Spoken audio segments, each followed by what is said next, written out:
Assalamualaikum warahmatullahi wabarakatuh. Perkenalkan, nama saya Ibu Heni Hamdia, biasa dipanggil dengan Ibu Heni.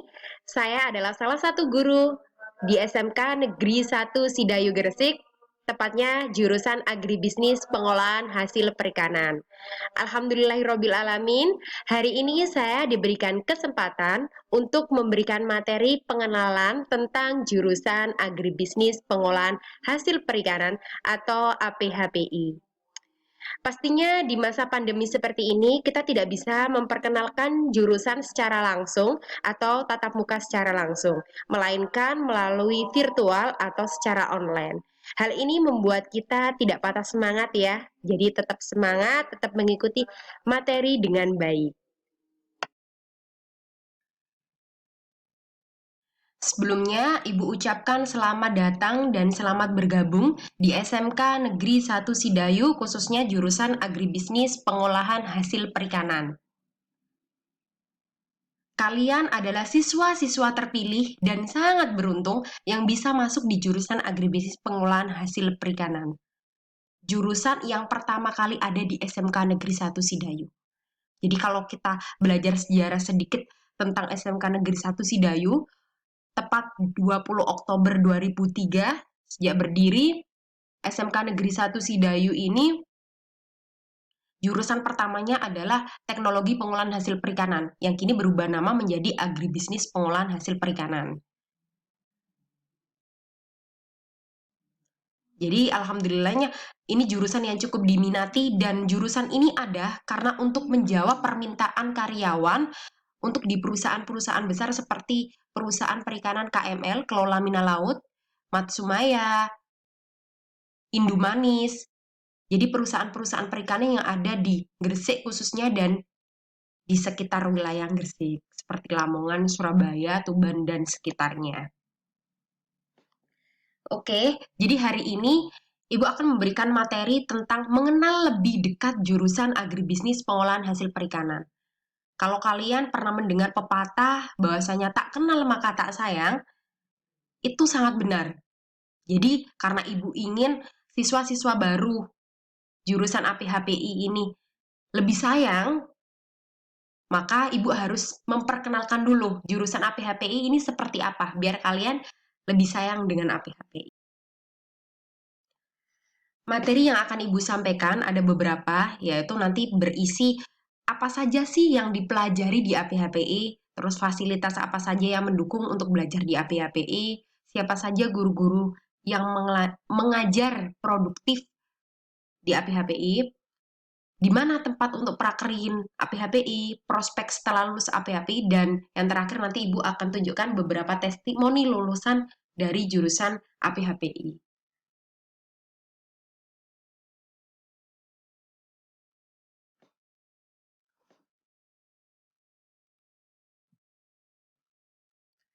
Untuk materi yang dipelajari di jurusan APHPI pada umumnya memuat 3 materi, yaitu pertama materi muatan nasional, yang kedua materi muatan kewilayahan, dan yang ketiga adalah materi muatan kejuruan. Untuk materi muatan nasional itu seperti sama dengan jurusan yang lainnya, seperti ada matematika, ada PPKN, ada sejarah, bahasa Inggris, bahasa Indonesia. Kalau untuk muatan kewilayahan, materinya itu seni budaya dan ada materi penjaskes. Kalau untuk materi muatan kejuruannya, di sini ada 3 materi kejuruannya, yaitu biasanya dikenal dengan materi C1, C2, dan C3. Jadi untuk C1 itu berkaitan dengan dasar bidang keahlian. Kalau untuk C2 itu berkaitan dengan dasar program keahlian. Untuk C3 itu berkaitan dengan kompetensi keahliannya. Untuk kelas 10 atau siswa baru, nanti belajarnya berkaitan dengan C1 dan C2 dulu. Kalau untuk C3, kompetensi kalian itu khusus di kelas 11 dan kelas 12. Jadi di kelas 10 nanti, para siswa baru ini bakalan mendapatkan materi C1, dasar bidang keahlian, ada simulasi dan komunikasi digital, kemudian ada fisika terapan, kimia terapan, dan biologi terapan.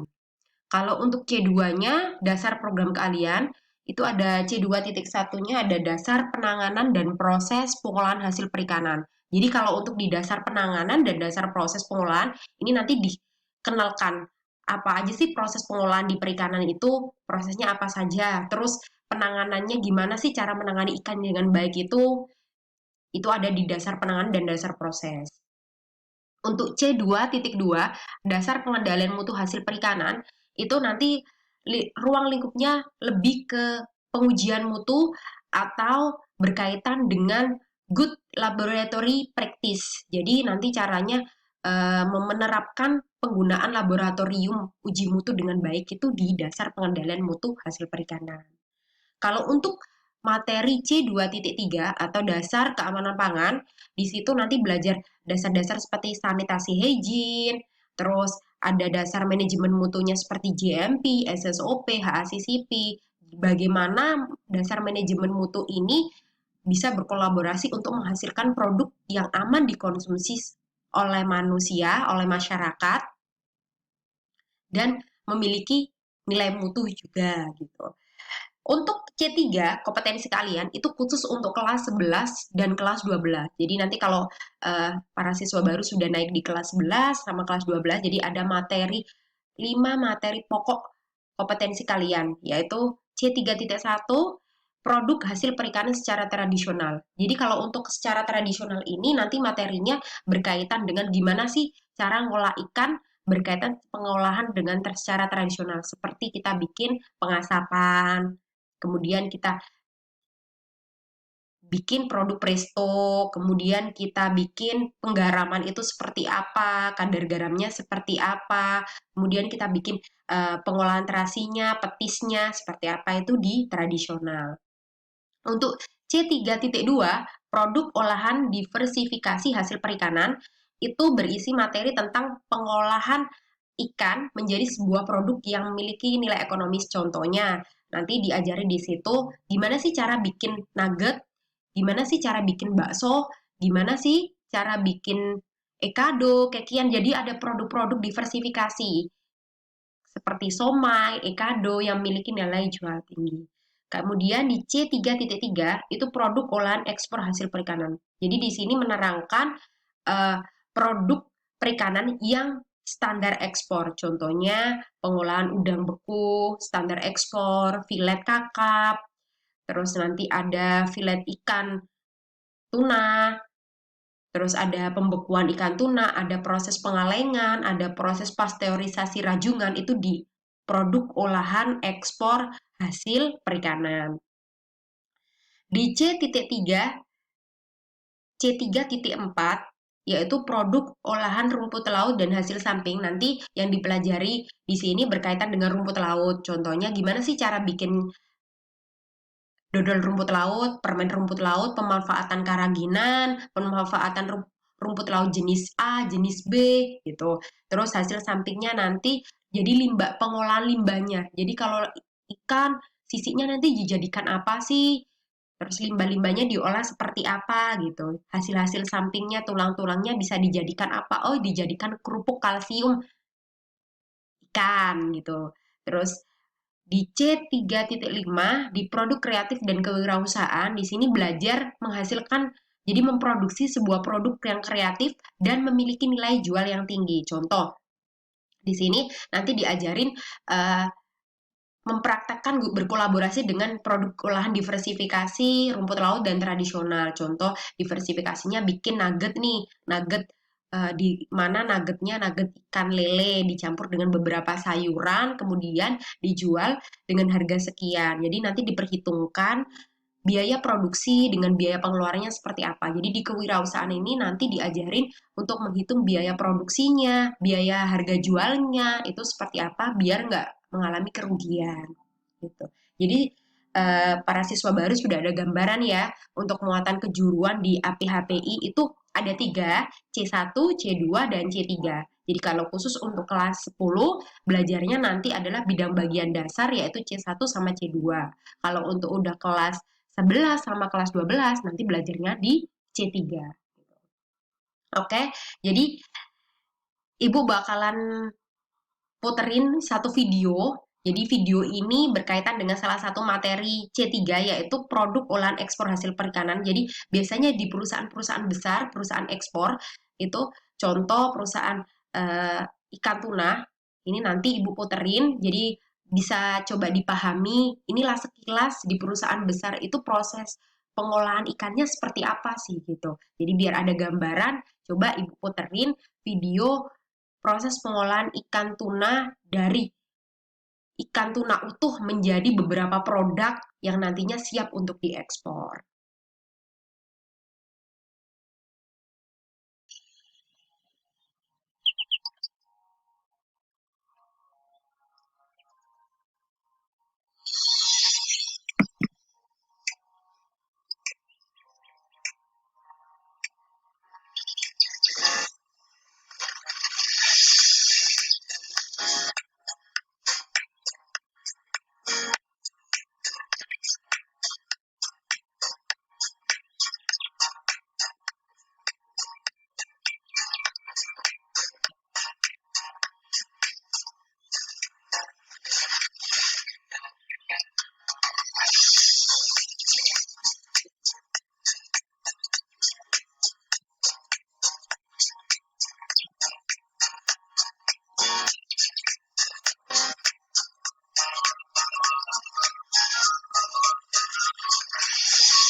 Untuk selanjutnya, fasilitas apa saja yang mendukung belajar di APHPI? Jadi, APHPI itu jurusan APHPI itu punya 2 laboratorium, yaitu laboratorium yang letaknya ada di bawah, itu laboratorium proses pengolahan hasil perikanan. Jadi di laboratorium proses itu di mana di sana itu tempat proses pengolahannya, di mana praktek untuk pembuatan soma, pembuatan ikado, pembuatan batari, pembuatan kerupuk, pembuatan pengolahan rumput laut itu ada di lab bawah atau laboratorium proses pengolahan hasil perikanan. Jadi di situ nanti ada beberapa alat yang sudah yang udah siap pakai, yang udah dia siapkan. Di sana ada mixer, blender, kemudian ada proses ada penyimpanannya juga, untuk ada proses pengemasannya juga di sana, gitu sampai jadi menghasilkan produk yang benar-benar dari awal ikan utuh menjadi suatu produk yang nantinya menjadi produk akhir yang siap dijual, sudah dikemas rapi dan dijual. Itu ada di laboratorium proses pengolahan hasil perikanan yang letaknya tepatnya ada di bawah. Untuk yang kedua, fasilitas yang mendukung yaitu lab uji mutu. Jadi lab uji mutu ini letaknya ada di atas lab proses pengolahan. Jadi setelah menghasilkan produk di lab proses, produk yang sudah jadi disimpan, kemudian nanti diuji mutu di lab atas. Uji mutu ini uji mutu apa saja gitu kan? Uji mutu di sini, uji mutunya ada kadar air, kadar abu, terus kadar lemak, kadar protein, kadar karbohidrat, kemudian untuk mikrobiologinya kita lebih ke ALT atau TPC, untuk bakterinya ada E. coli, Salmonella, dan lain sebagainya. Jadi pengujian di lab uji mutu bagian atas ini untuk menguji kandungan gizi dan mutu dari produk yang dihasilkan di lab APHPI gitu. Di lab uji mutu hasil perikanan ini di lab atas di sini biasanya juga digunakan untuk tempat belajar mengajar. Jadi KBM berlangsung juga di sini. Jadi untuk presentasi, untuk diskusi, untuk dapat materi biasanya di sini, lalu langsung dilakukan praktikum juga di atas. Selanjutnya, pasti kemarin sudah melakukan Bapak Ibu guru sudah melakukan perkenalan ya. Jadi udah tahu perkenalan masing-masing ini gurunya siapa-siapa saja itu pasti udah tahu ya. Tapi Ibu mau mengenalkan secara umum saja, siapa saja sih guru yang mengajar di APHPI. Jadi di jurusan APHPI untuk mata pelajaran produktif tadi, mata pelajaran kejuruan C1, C2, dan C3 itu diampu oleh 8 guru. Jadi 8 guru inilah yang nanti ngajar kalian tentang materi kejuruan. Yang pertama ada Pak Novi Nur Mujahidin SPI atau sering disapa dengan Pak Novi. Jadi Pak Novi ini biasanya spesifik ngajarnya dasar penanganan dan dasar proses. Kemudian beliau juga ngajar diversifikasi, pengolahan diversifikasi, dan pengujian mutu. Untuk Pak Robah yang kedua, Insinyur Robah atau sering disapa dengan Pak Robah, itu spesifik mengajarnya di pengolahan tradisional. Kalau untuk Pak Suprianto SPI, jadi biasanya dipanggil Pak Supri atau Pak Pri, itu ngajarnya spesifik di pengujian mutu, keamanan pangan, dan pengolahan ekspor perikanan. Kalau untuk Pak Badrul Huda SPI, sering akrabnya dipanggil Pak Badrul, itu ngajar spesifik di diversifikasi produk kreatif dan kewirausahaan. Untuk Bapak Muhammad Rafiq, SPDI atau Bapak Rafiq, itu ngajarnya spesifik di pengolahan rumput laut dan hasil samping. Kalau untuk Bu Siti Fatimah, Sarjana Perikanan, atau sering disapa Bu Fatma, itu mengajarnya di pelajaran pengujian mutu dan keamanan pangan. Untuk Bu Nur Aulia Fauzia atau Bu Aul, itu spesifik ngajarnya di PKK, produk kreatif dan kewirausahaan. Dan yang terakhir saya sendiri, Bu Heni Hamdia, saya ngajar spesifik untuk materi kejuruan di produk pengolahan ekspor. Oke, selanjutnya, di mana tempat untuk prakerin APHPI gitu. Prakerin itu praktek kerja industri. Jadi prakerin itu melekat sekali dengan dunia SMK ya. Prakerin itu biasanya dilaksanakan sekitar 3 sampai 6 bulan. Dan paling lama 6 bulan, satu semester itu satu kelas melakukan prakerin di satu perusahaan. Dan untuk APHPI pastinya karena jurusannya agribisnis pengolahan hasil perikanan, prakerinnya dilakukan di industri perikanan. Jadi kita biasanya kalau untuk di wilayah Gresik kita ada PT KML. Kalau pernah dengar ada PT Kelola Mina Laut miliknya Pak Najik di situ. Jadi kalau di KML itu nanti ada beberapa yang bisa dipelajari, ada di situ industri udang beku, terus ada diversifikasi contohnya pembuatan value edit, bikin somai, ekado, kekean, terus di situ juga ada belajar tuna beku, ikan kakap beku juga ada di KML. Untuk kedua PT Graha Makmur Cipta Pratama atau sering kita sebut PT GMCP di Gresik. Itu di situ spesifik untuk pengolahan rajungan, jadi pasteurisasi daging rajungan. Kemudian ada PT Arsaindo dan UD Bandeng Mentari. Selanjutnya selain di Gresik, ada beberapa perusahaan lain yang itu di Tuban. Ada salah satu PT perusahaan besar di Tuban yaitu PT Istana Cipta Sembada atau sering disebut ICS. Itu untuk pengolahannya adalah pengolahan teri nasi, itu skala ekspor juga. Kemudian juga ada beberapa produk value edit dan udang beku. Untuk di Lamongan sendiri ada beberapa, contohnya ada PT 689 dan PT Hatni. Jadi ada beberapa PT ini perusahaan-perusahaan pembekuan. Selain perusahaan di sini, kita juga bekerja sama dengan UMKM. Jadi usaha kecil menengah seperti pengolahan kerupuk, pengolahan bandeng presto, pengolahan pengasapan, dan lain sebagainya.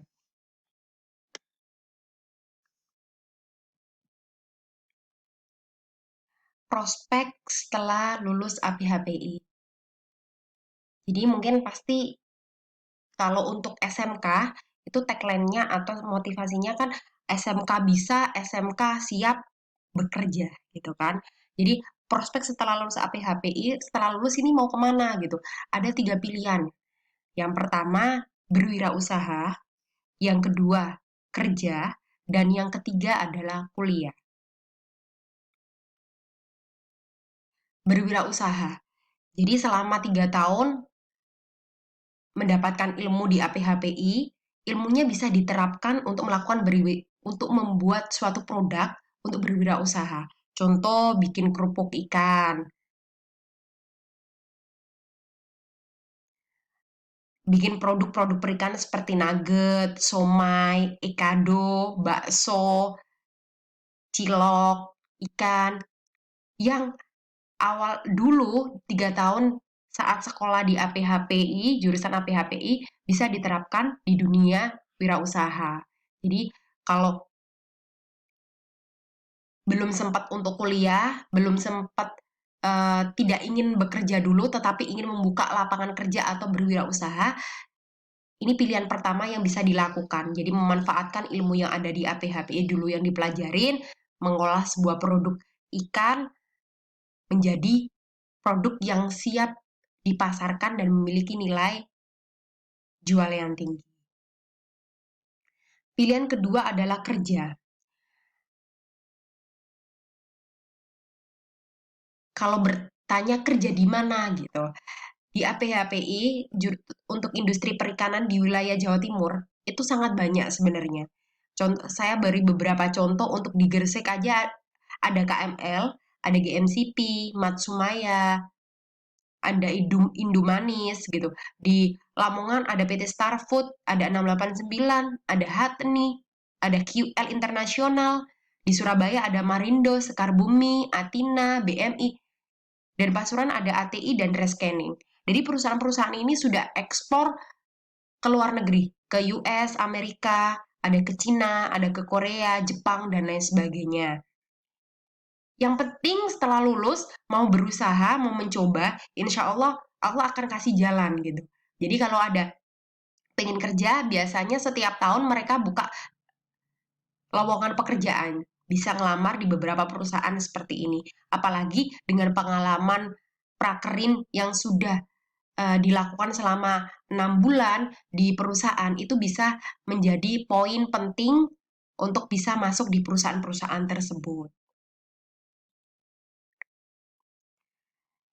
Selanjutnya pilihan yang ketiga, kuliah. Jadi biasanya kalau uh, setelah lulus tidak ingin berwirausaha, tidak ingin kerja dulu, tapi ingin lanjut kuliah, ada beberapa pilihan. Jadi pilihannya yang pertama adalah sekolah di bawah Kementerian Kelautan dan Perikanan.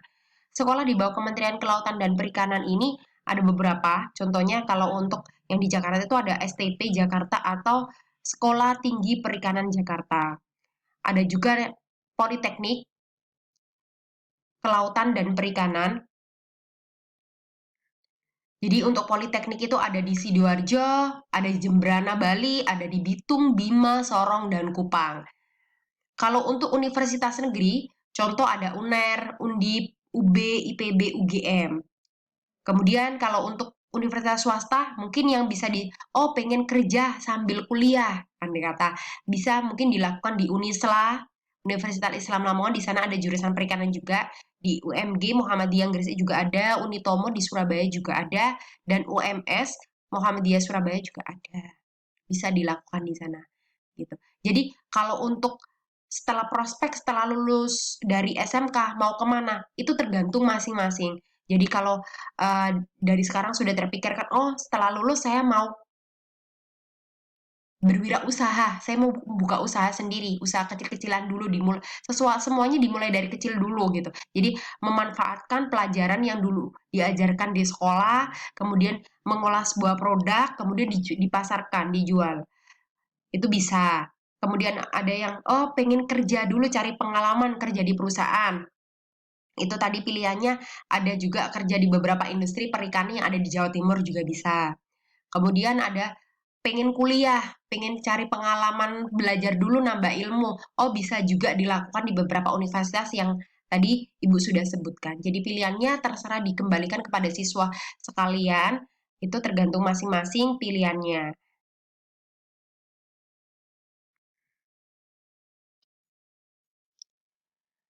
Untuk testimoni alumni, Ibu hanya bisa menyediakan 2 contoh. Di sini ada satu alumni bernama Eka Putri Riantina, di alamatnya Jalan Waringin Kurung, Desa Petung, Panceng, Gresik. Mungkin ada yang tetangga dengan Mbak Eka Putri. Ya, dia salah satu alumni tahun 2012 jurusan Agribisnis Pengolahan Hasil Perikanan di SMK Sedayu, dan sekarang bekerja di PT Alam Jaya Surabaya sebagai Quality Control Dokumen. Jadi PT Alam Jaya itu juga perusahaan ekspor perikanan, khususnya ikan kakap beku.